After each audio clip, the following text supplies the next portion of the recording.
Hi, I'm Kiara, and you are tuning in to the first episode of Kick-Ons with Kiara. I am so excited about this. I've wanted to start a podcast going back years, okay? And I've always been so nervous because I'm like, what if I don't know what to talk about? What if people find me boring? But then I kind of figure the right people will find me entertaining, I hope, a little bit. So about this podcast, I got to the point this year where I was like, you know what? I have like 2 spare hours a day.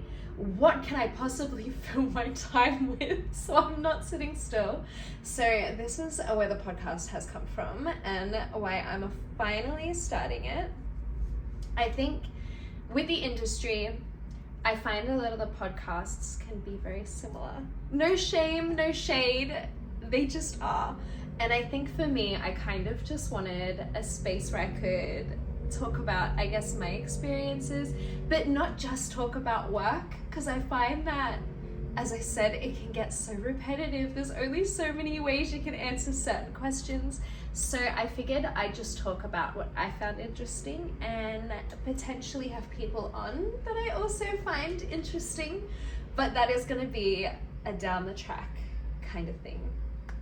So we are currently wrapping up 2025 and what a big year it has been. I think around the holiday period, it can be a bit scary.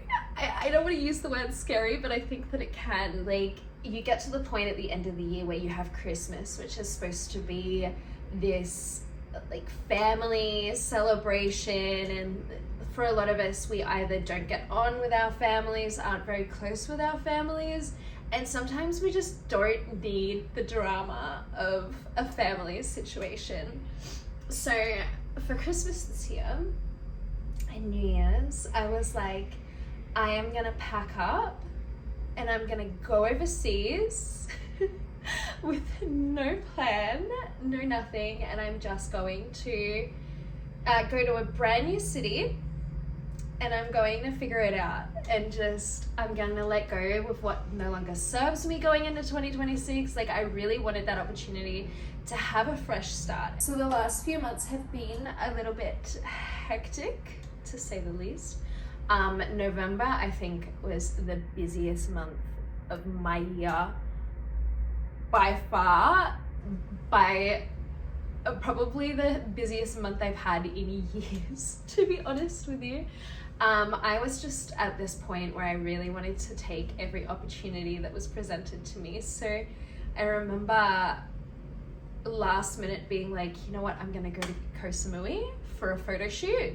So I packed up, literally went from work to the airport, went and shot in Koh Samui for 5 days and came back through, and then worked the minute that I touched down in Australia again, which was probably the most hectic thing I could have done to my schedule, because the next week we had obviously the convention, which was amazing. I forgot how much I missed conventions and seeing all of my friends and catching up with people you don't get the opportunity to catch up with on a day-to-day. And obviously, like, meeting fans. And then we had our awards, and I won a bunch of awards, which I was so excited about. But it was such a hectic just a month. I didn't even get a chance to really celebrate. I remember I did the 3-day convention, did the awards, then the next morning I had, like, or that night, everyone's like, come party, stay up, Kiara. And I was like, I literally have work in the morning. I think I literally kept going every day until my whole body just went, Kiara, this is enough. Like, you need to sleep, woman. So I did take a single day off, which I was very fortunate for, but I was kind of like, I want to go celebrate on my own and like take my time away to just reset. So that's what this Christmas New Year's has been for me. And you know what? So far, no regrets. I'm definitely someone that's not really close with my family, and I think that I definitely feel a lot of pressure around the holiday periods to like plan something fun, do something upbeat, see your friends. And I think like for me, I'm very lucky that I'm not obligated to do anything, and I really do take that with pride. And I will sit there and be like, you know what, I'm fucking done with people for a week. I just need to relax and reset. So I'm feeling much more reset now after I think I've taken almost a full week to just recenter. But yeah, we're going back into 2026. I'm in a brand new city. I still have no idea what I'm gonna do for New Year's Eve at all. I'm kind of just winging this whole thing, which is fine. I'm still undecided on whether I want to go out or if I want to just like continue on this like really peaceful, harmonious journey that I've been on the last week and do nothing. I feel like it's going to be a like roll the dice on the day kind of a decision. For those of you that do know me, I can be very sporadic in my decisions. Like I definitely like, I don't go, oh, I'm going to do that with no research, but I definitely like will do my research and avoid making the decision until the final hour and then book the tickets. Immigration hate me for it. So I have been pulled up a few times in immigration. They're like, so Kiara, when did you book your trip to go overseas for 2 weeks? I'm like, oh, I don't know, like 3 days before. And they're like, red flag. And I'm like, it's not, okay, maybe it is red flag behavior. It could definitely be perceived like that, but it's innocent. I just like going with the flow, seeing where I end up. So yeah, it's been a very hectic year, and I'm so excited for what's to come next year. There's so many things like in the plans, in the books. So, there's definitely things that I've never done in my career, and I never thought I would have the opportunity to do in my career, which I'm so excited about, and it is killing me every day that I cannot talk about it, but it will come. By March of 2026, I will have a huge announcement. Oh, I'm so excited. But yeah, so a little about me being the first episode. I have been in this industry since 18. I'm 31 now. It's definitely like, I think this career has a love-hate with the world, if that makes sense. Like, I remember in my 20s, it was like so, at one point it was like, oh, the horror, that whore, like, how dare she, in my early 20s. Then like in my mid 20s, everyone's like, yes, a woman power. And then now that I'm in my early 30s, everyone's gone a little bit, you need to settle down and get a real job. And I'm like, oh, but I really like my lifestyle. And don't get me wrong, I've done the normal careers. I've studied, I've worked normal jobs, and there was not a day I didn't fucking hate it.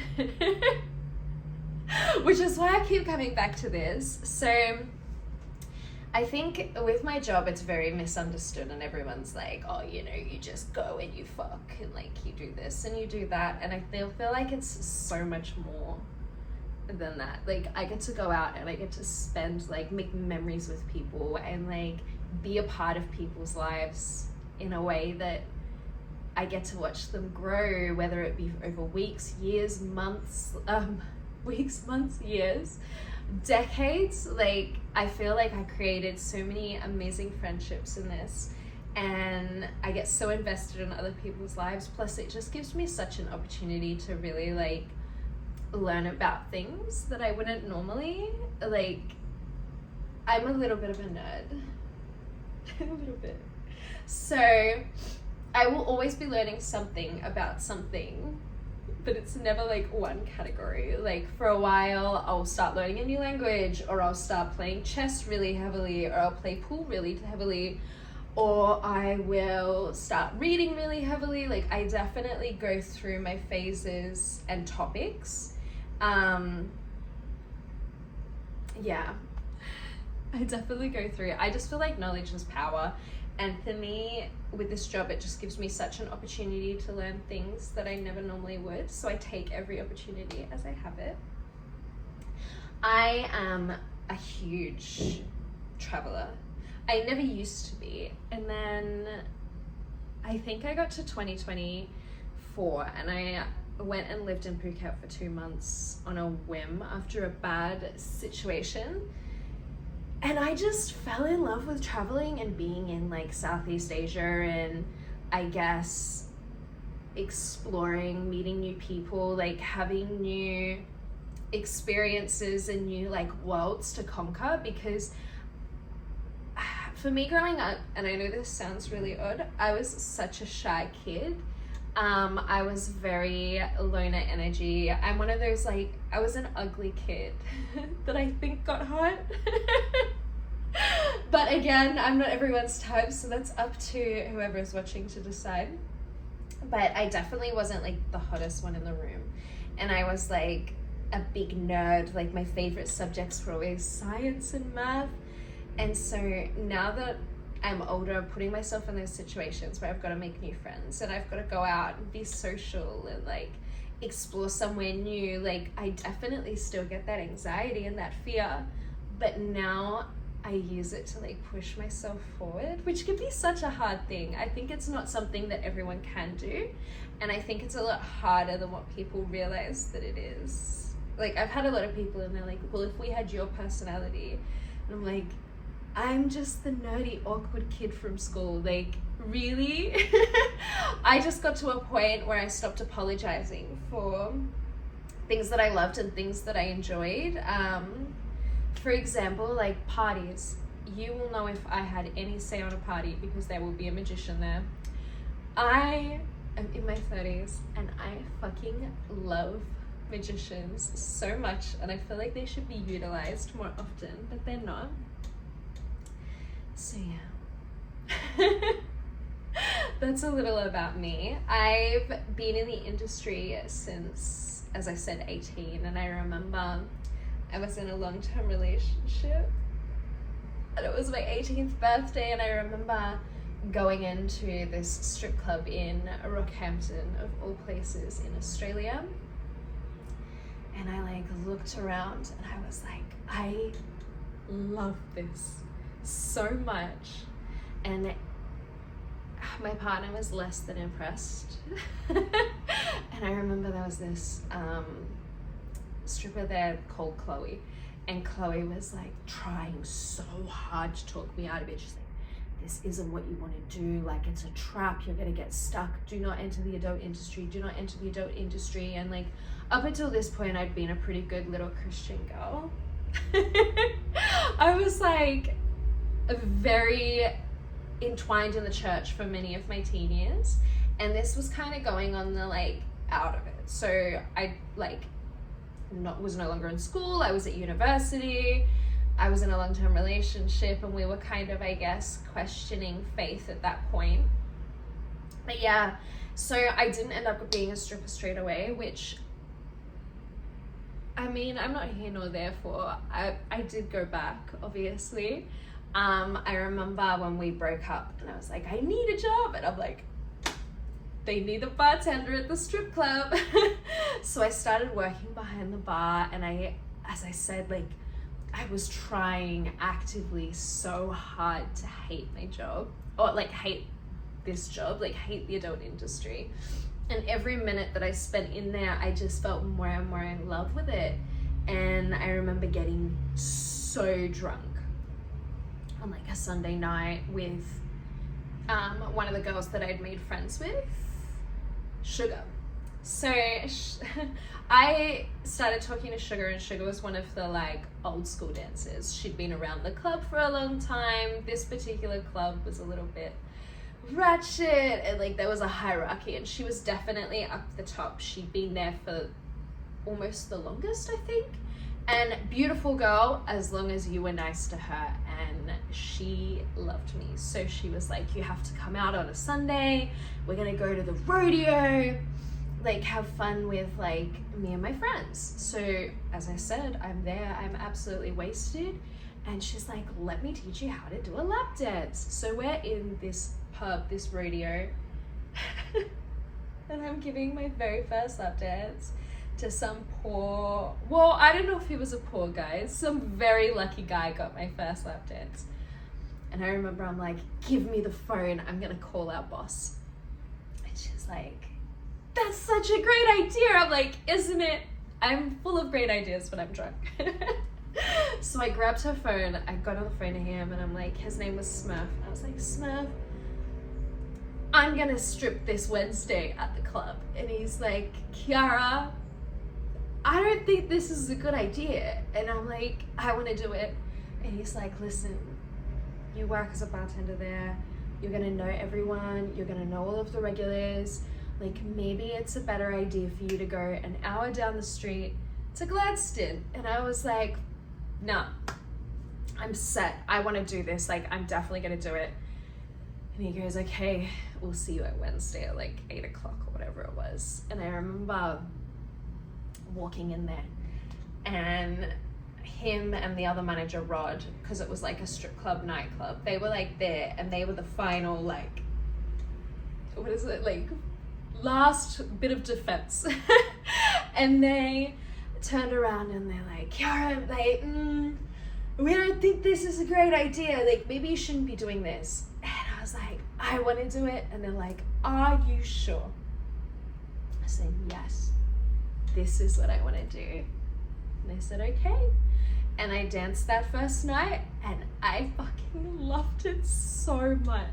So much. It was such a fun night. And from there on out, I was like, I kind of just gave up on bartending. It was like, I want to start stripping full time. This is amazing. It was such an awesome experience. And then I remember through my early 20s, I stopped working in Rockhampton, but I would work there at like a retail store Monday to Friday, 8 till 5. And then 5 p.m. Friday, I would like get on a plane down to the Gold Coast, go work at Hollywood Showgirls. Friday night, Saturday night, Sunday night. Sunday, I'd finish work, go to the airport, and then be back for my retail job Monday morning. I, to this day, do not know how I did it, but I just loved it so much that like, it wasn't even about the money at that point. It was, I just loved the career and I loved what I was doing. As I said, I've tried to walk away so many fucking times, but I'm always drawn straight back in because I genuinely love it. And I think I'm really fortunate because not a lot of people can say that. So the way that I went from doing club work to in person is kind of a pretty crazy story. So I was 21 at the time. And I remember I was head over heels in love with this guy. He was 19 years my senior, so he was 40 years old. And I remember at the minute we met, we moved in together, which was not the smartest thing I've ever done. If you're in your early 20s and thinking about moving in with a guy you met that week, my advice would be don't do it. So I would work with him, and he was quite well off, so he would make me fly interstate to another city to dance, and then I'd come back, and he kind of idolized the fact that I was in the industry. And I remember he used to like give me ideas like, instead of doing like when we get married, instead of doing like stripping, you could do like webcamming with like a mask on. And he used to make me wear wigs and masks so that none of his colleagues would recognize me, even though I'd never really run into any. Anyway, so he was saying all of this, and we were like kind of planning it. And then I remember one day we're over a year in, and I come back, and he'd put all of my stuff into boxes and decided we were breaking up, and kicked me out at like 10 o'clock at night with nowhere to go. It was pretty bad. So anyway, I end up finding out that he's been having an affair the whole time, like the whole fucking time. And she happens to do in person. And I was like, this is interesting. And I'm like, I toyed with the idea of doing in person, but I'd never done it because I wanted to respect him. And he'd always said, no way. No way, Jose. So I ended up going from there to in person. And I remember for a while, because as I said, I love the club and I love dancing, and dancing is one of my favorite things to do. And it was so hard for me because I felt like I was in these two spots and you're kind of forced to make a decision. And I wasn't ready to make that decision of which one I wanted to do. And like, granted, I never took anyone home from the club for money. I always kept my businesses very, very separate. I've always been very good at that. So no one, look, there must have been people that knew, but there was no one that knew for sure. So I've been living this like double life. And it was like, at nights I'd work in the club, during the day I'd do in person, or like on my nights off I'd do in person. And it was such a hard decision to choose. And I remember at this time, the club had their first porn star work there. So this girl went from working at the club to going and shooting with Brazzers. And at this point in time, filming had never, ever even crossed my mind. Like, I wasn't someone that was like, I want to do this. I was someone that was like, I've never thought about that option. I remember sitting around the office and all of the girls were like, this whore, this slut, this, that. And I was like, you know what? That actually looks like a lot of fun. And I said, I'm going to do that. And I remember everyone was like, Kiara, you'll never do it. You're never going to do porn. You're never going to be successful at anything. Like, but you're definitely not going to do porn. And I said, oh, okay. If that's what you think. Like, every time someone tells me no, not to do something, it's like that extra drive in my life where I'm like, that's right, I could do this. So for me, being told no is probably the worst thing you could tell me.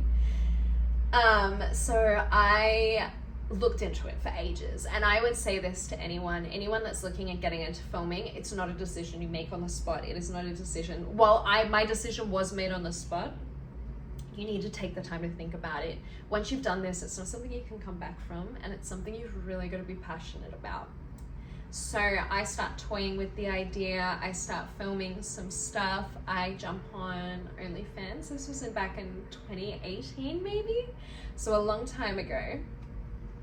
And I loved it, and I loved how I looked like getting fucked on camera. And I loved watching myself, and I was like, I never even thought to film this, but I'm glad I did. So at this point, I kind of, the club was they can get political, okay? And there was a lot of drama, a lot of bullying, and I was just like, I can't even, this workplace is becoming too toxic for me to be in. I enjoy my in-person stuff and my filming stuff way more.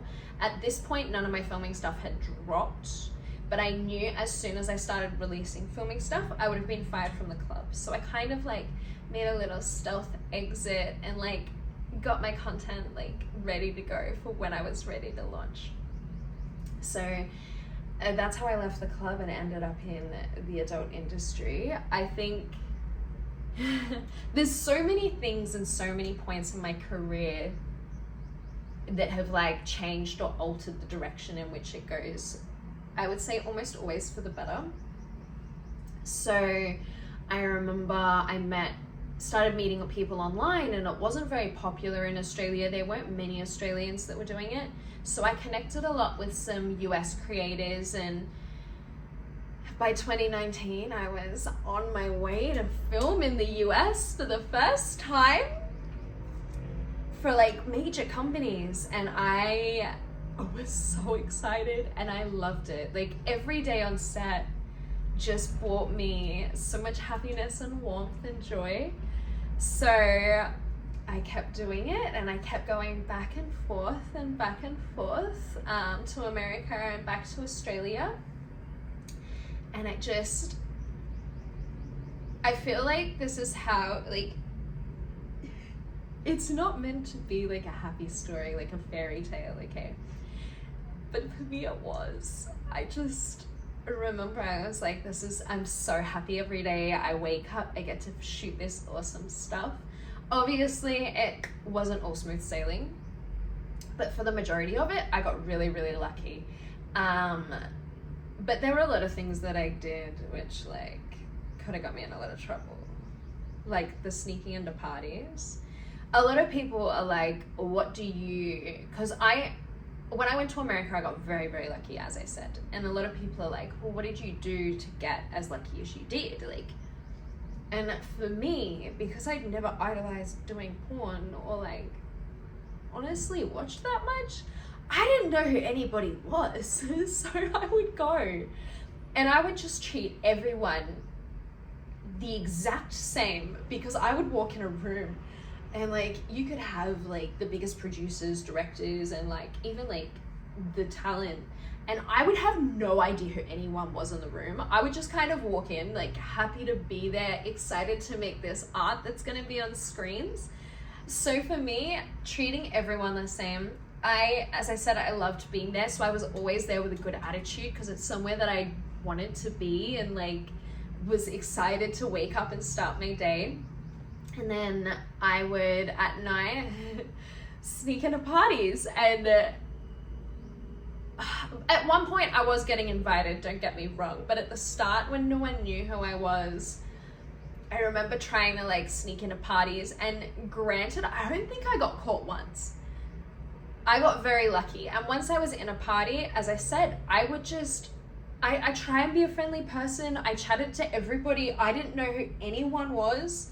So for me, I was just like, it didn't really matter who anyone was. I was just excited to meet new people from a new culture and, like, be a part of this world. And I was so grateful for that. I remember at one point, it was like the Pornhub after party, and it was the Brazzers section. So with every award show, there's like 50 fucking after parties. So you've got, like, three main big ones, which are, like, everyone knows about. So the Brazzers ones are like, you have to be invited. Then there's usually one that's like, fans can be invited, like, you've got you can buy tickets. And then there's usually one that's, or in, like, at least in my experience, then there's usually one that's for whoever who doesn't want to go to the fan one, who didn't get invited to Brazzers. So I was at this Brazzers one in LA, and again, no idea who I was talking to. And I remember talking to this guy at the bar for ages. And then the next thing you know, I'm being led from, like, the VIP. So, like, everything's levels. And this is something I didn't realize until I lived in that world, was there's different levels of things. And there's, like, VIP is the, like, most basic, but there is more VIPs as you go up. So I remember getting led through all of the VIP sections, and I end up in with all the contract stars of Brazzers. And I remember Kieran turning around to me, is like, Kiara, what are you doing here? How did you get in this room? And I was like, oh, this guy invited me. It's like, you mean the owner? I was like, oh, is that who he is? I didn't know, I didn't ask. Which is another thing. I never asked anyone what they did. Like, as I said, I just got very lucky. And I think because I showed up with a good attitude, like, this little ignorant Australian girl, it got me into a lot of places. But yeah, I did love America when I lived there. I think coming back to Australia was definitely hard, because obviously everything had changed for everybody, which is something about my career that has always baffled me. So when you're, like, living that life, okay, we are around a lot of celebrities, and again, I would like to think of myself as intelligent, but I'm also a little bit ditzy and don't really know pop culture or anything about LA or the place that I was, like, going into. So everyone I met, I didn't know who they were. I'm still finding out people that I was friends with when I lived in LA and, like, spent Christmas with them. I'm like, they were famous? Like, no idea. I was, like, the ditzy little Australian girl. Okay, so I was known for two things. The first one was I would stick up for myself. If someone said something or pissed me off, I would stand there and I would be ready to fight. Like, I would die on an anthill for something I believed in.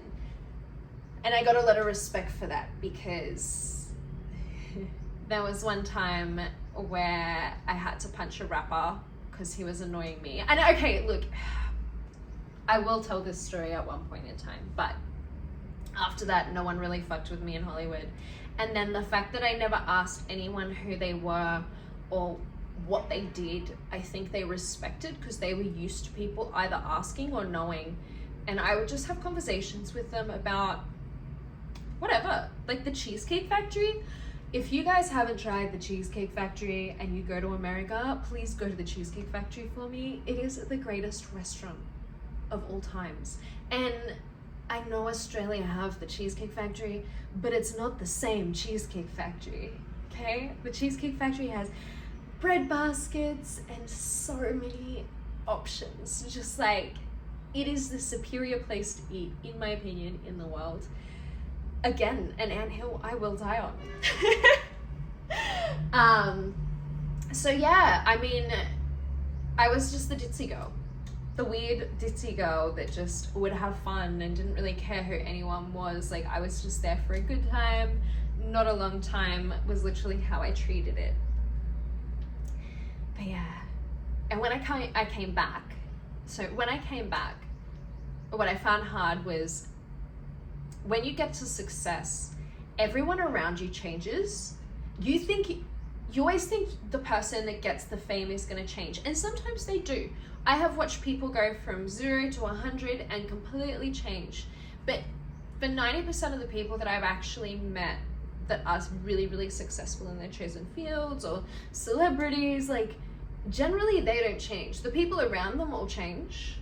And it's not even by like their choice, which is what I find hard. Like, for me, because I'd hung out with celebrities and because I was at the height of my career, I guess, I could go into any club and get free alcohol, free drugs, like VIP entrance. Like, it was just a normality.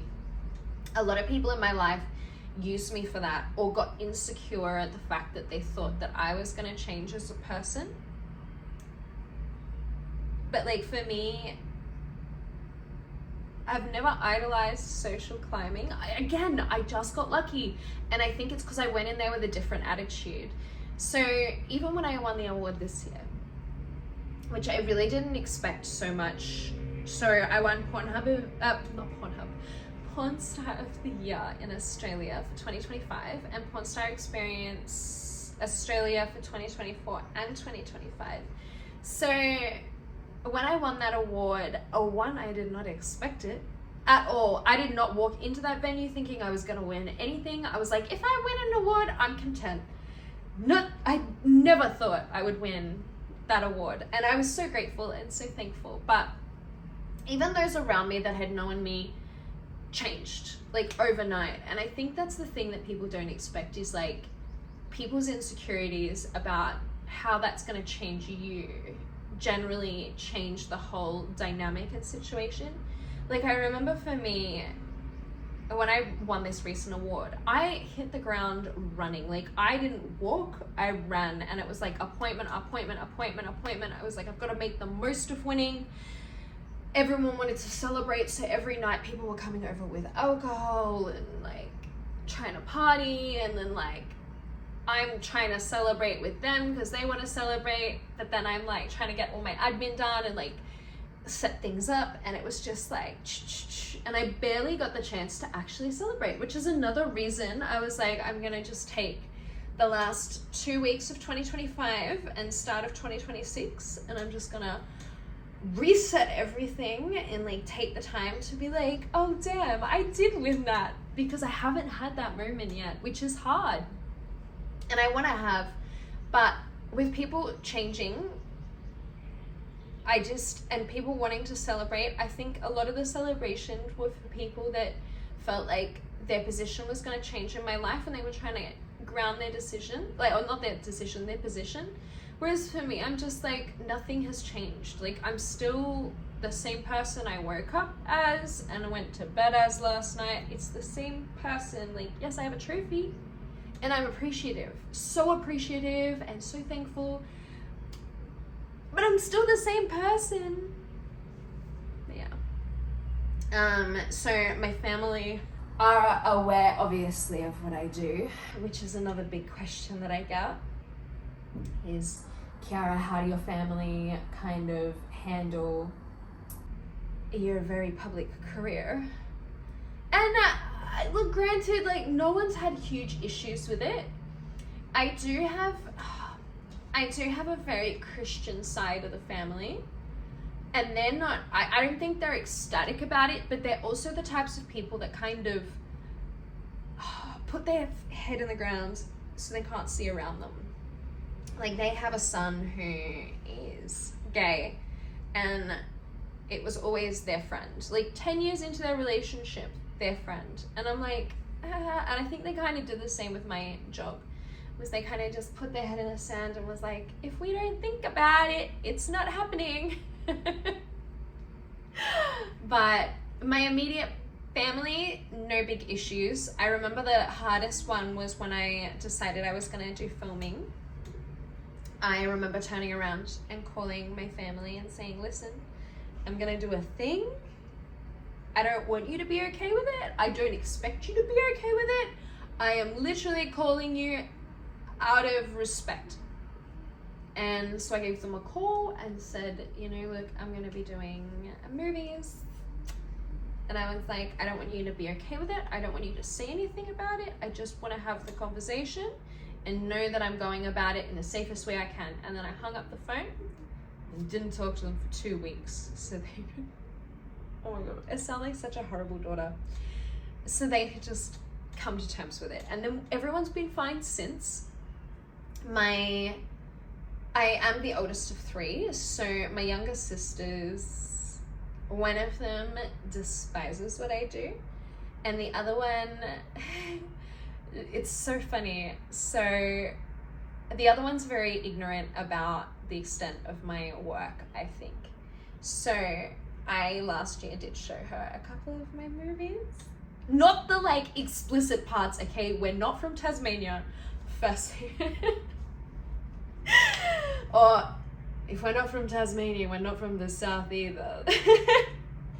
So I showed her some of my intros and she's like, damn, Kiara, like, I always thought you'd done like 3 movies your entire career. I'm like, I was filming 3 a day. I definitely did more than 3. So now that she's like got an understanding of it, she also, living in Australia, she like sees the influencers and sees people in my industry, and she like knows of other celebrities or like other people in my industry as influencers, whatever you want to call them. And she has, you cannot work.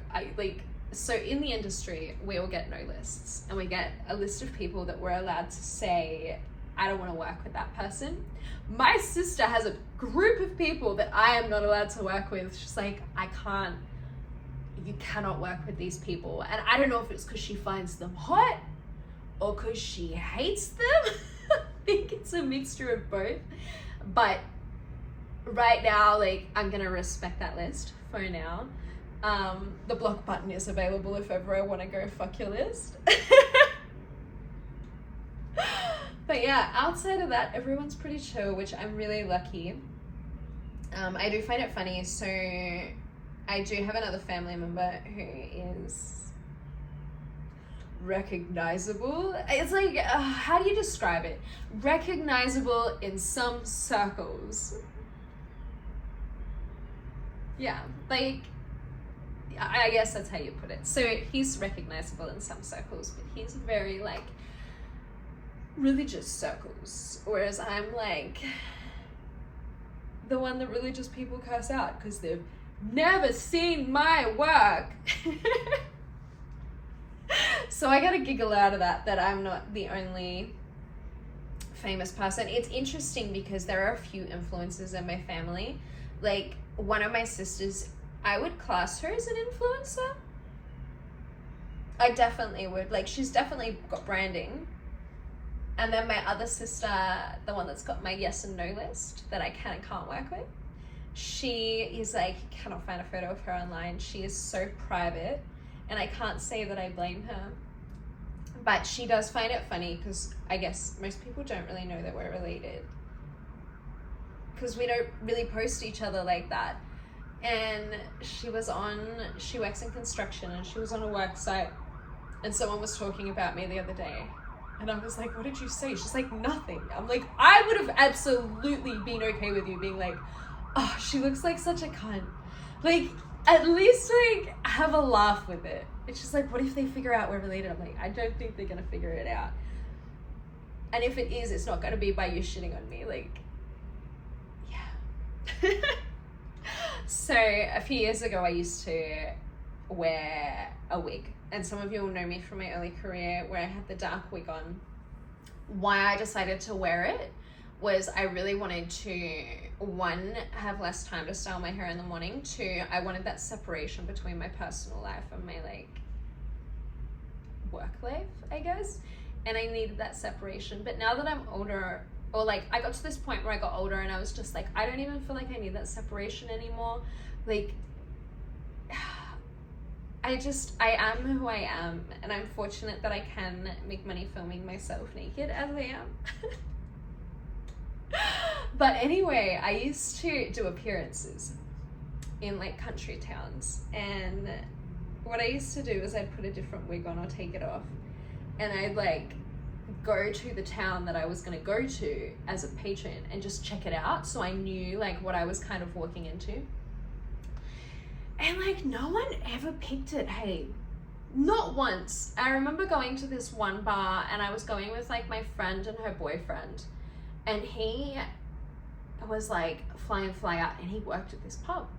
Not worked at this pub, worked at this town that this pub was in. And so I'm sitting there, I'm like, you want to do something funny? Like, let's like, I'll show you how much people don't recognize me. Because he's like, surely people know that it's you. So I like go up to a table, and I'm sitting there, and I'm like, oh, and I pull up the advertisement of like my face going, she will be here in 2 weeks. I'm like, oh, did you guys hear there's like this porn star girl gonna be here in 2 weeks? What do you think? And they're like, oh, she looks like a babe, she looks this, she looks that. And I'm going, oh really? I think she looks like a bit of a bitch, hey. Like, if anyone was gonna be a cunt, it would be her. Like, I'm sitting there like holding the phone up, literally shitting on myself. And no one was any wiser. And my friend's partner was like, that was the funniest thing. He's sitting there crying with laughter. He's like, no one's ever picked up that it's you. I'm like, surprisingly, not that anyone's told me. There definitely must have been people, right? Because that's how I used to sneak out of conventions too. And like, I shouldn't be giving away all of my secrets, but I'd put like a hat on, and then I'd just put a different accent on. I'd be like, oh my God, what are you talking about? I am totally American. Who the fuck is Kiara Edwards? Like, and I get away with it every time. No one ever called me out on it. So if you guys did, if any of you did pick up on it, please let me know, because I'm curious. Because I like to think that I've been incognito. But I'm sure there's someone out there that's sitting at home laughing and being like, it was so obvious. But yeah, so I've been in the industry for 13 glorious years. As I said, I've definitely had times I've left. I've definitely had times I've come back. I've always come back. I love it so much. And I think now, being in my 30s, everyone's like, Kiara, it's time to get a real job.